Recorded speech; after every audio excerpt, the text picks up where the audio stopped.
Mix bananas, honey, and water. Cough and bronchitis will disappear.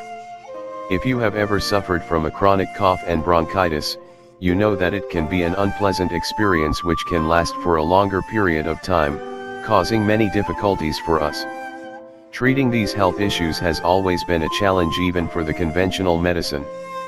However, instead of taking all those pills and medications, you should treat your problem in a natural way. We have a new remedy for you that has the ability to soothe the throat and lungs and cure bronchitis and cough in no time. It is completely natural and safe, so it can be used for both children and adults. This remedy can help you with a sore throat, bad cough, and even stomach problems. How to prepare it?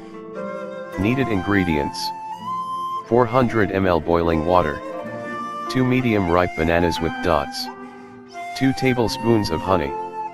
Directions: peel the bananas and puree them with a wooden spoon or fork. Make sure not to use metal cutlery because the bananas will darken when in contact with metal. Then, you should put the bananas in a pot and add boiled water to them. Let it steep for 30 minutes. When the mixture is cooled off, you should add honey. Strain the mixture if you prefer it transparent. Consume 100 ml of this remedy, 4 times a day. This amount will be enough for 1 day. The following morning you should prepare another, fresh one. Within 5 days, you will experience the first results.